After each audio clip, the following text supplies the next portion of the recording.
Magandang araw pong muli. Pakinggan po natin itong naging komento at analisasyon ni Mr. Jason Sa at saka ni Peebles Talakera dito sa nangyayaring hearing sa Senado tungkol kay PBBM na involvement daw sa pinagbabawal na droga. Pakinggan, panoorin po natin ito. As I have said, meron akong pinaniniwalaan kay ex-PDEA Agent Jonathan Morales at sinasabi ko rin na meron din akong hindi pinapaniwalaan sa kanya.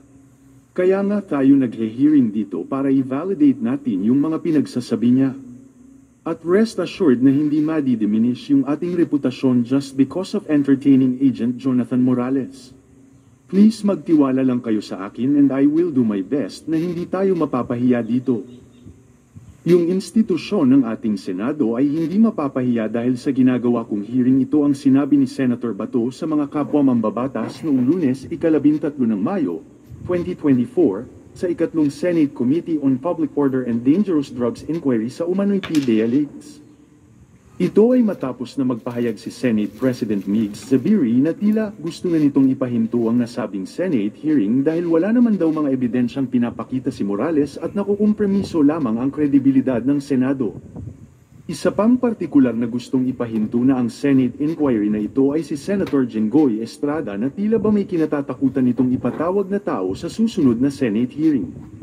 Lumabas tuloy na katawa-tawa itong si Jenggoy Estrada sa publiko nang masupalpal siya ni Morales. Ayon nga sa kathang-isip ng ilang netizens ay baka si James Kumar ang ayaw nitong makita sa pagdinig, bagay naman na binigyan ng samot-saring reaksyon ng mga netizens at personalidad sa social media. Ayon nga kay Jason Sa ay, "Happy together, very nice picture, kamukha ni Senator Jenggoy Estrada yung nasa kanan. Iyong nasa kaliwa naman ay kamukha ni Mr. James Kumar. Iyong nasa gitna mukhang kamukha noong nagpakilalang alias Picoy kanina sa Senate hearing." Ayon pa sa kanya ay, "Umuusok na Marites at Marisol maghapon at magdamag. BBM mag-aala Cory Aquino.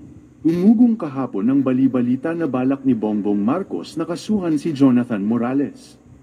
Ito ay kasunod ng pasimpleng galaw ni na Senate President Juan Miguel Zubiri, Cheese Escudero at Jenggoy Estrada na sakaling ipahinto ang pagdinig ng public order and illegal drugs na pinamumunuan ni Senator Bato de la Rosa.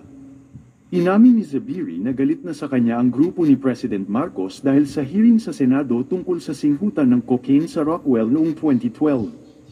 Magugunita ang tinawag ng Pangulo na jukebox, bayaran at professional liar, si Morales kamakalawa sa isang panayam ng mainstream media.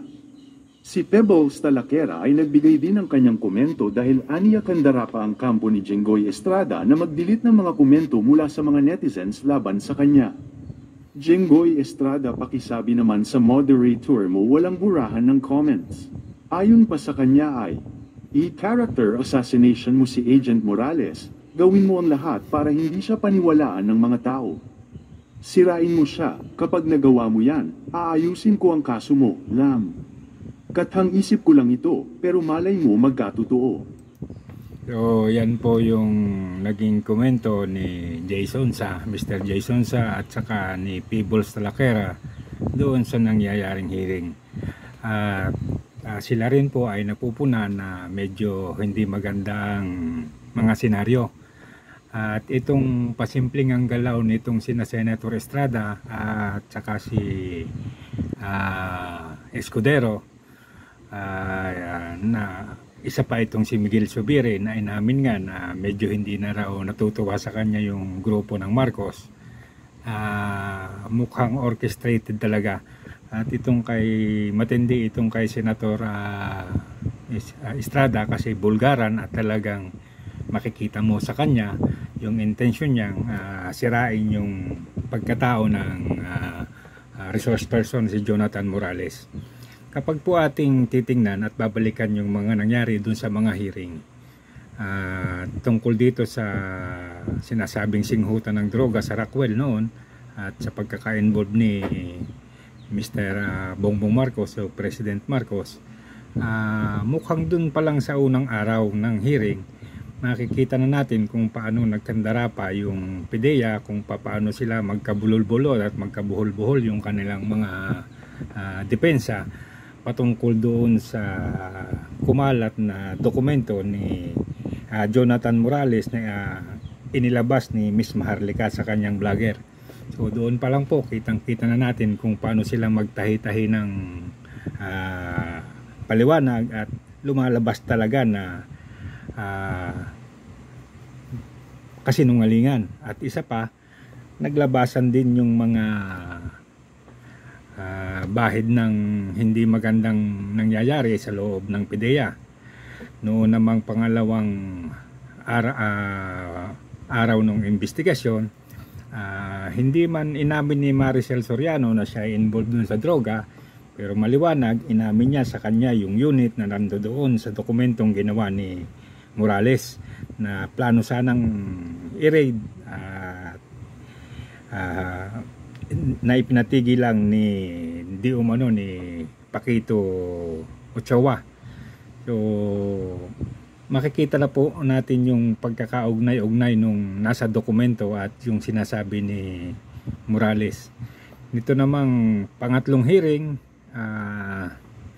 yung sinasabi rin ni Morales na 2 minutong drug test at nagpaliwanag yung nag-administer ng drug testing ni Marcos noong 2012 na hindi malaman kung paano babanggitin ang kanyang pangalan, at nagkabuhol-buhol din kung paano ipapaliwanag na bakit cocaine lang ang tinesting samantalang ang drug test ay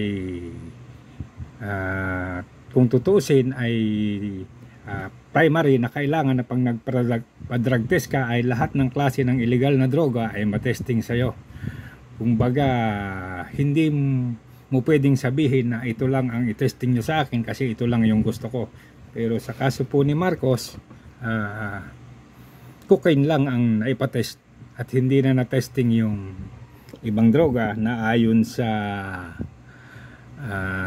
taga St. Luke's, ayun lang daw ang request na nauwi naman sa pagtatanong ni na Senator Escudero kung paano ang gagawin doon sa mga drug testing na nire-required ng mga kumpanya o ng gobyerno doon sa mga lisensyang kailangan. So lumabas tuloy na nagkabulol-bulol na naman yung PIDEA sa pagpapaliwanag kung paano nila ina-acknowledge at ina-accept yung mga ganong testing hanggang sa kung ano-ano na lang paliwanag ang ipinakita at sinabi.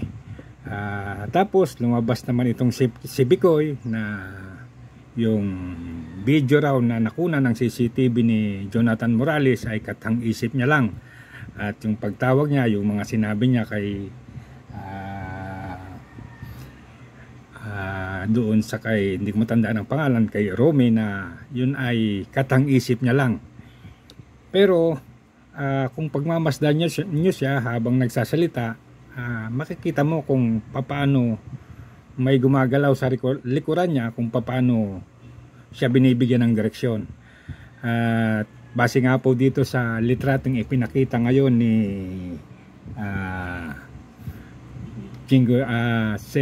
Jason sa mukhang close friends talaga si Senator Estrada at si Bicoy at saka itong James Kumar. So dito ma-analyze na natin bakit ganon at nagmukhang parang payaso itong si Bicoy at pinipilit na walang katotohanan yung lahat. So ang pinakamaganda sana na mangyari, itong James Kumar ay maipatawag din sa Senado at matanong din tungkol dun sa mga bagay na nandoon sa nasabing CCTV footage, at mabulatlat na rin yung kanyang mga issue kung bakit siya ay isang Indian national na naging secretary ng DACC, at yung mga sinasabis na kaso tungkol sa kanya ni Miss Maharlika, dapat malaman din natin kung paano siyang namumuhay sa Pilipinas at kung paano siyang naging malapit sa Pangulo na ang sinasabi ay siya rin ang isang pinakamalaki ang donasyon doon sa campaign. So pag atin pong pagtatagpi-tagpiin yung mga pangyayari, lumalabas na totoo lahat yung sinasabi ni Morales. Totoo lahat yung nakalagay dun sa nag-leak na dokumento.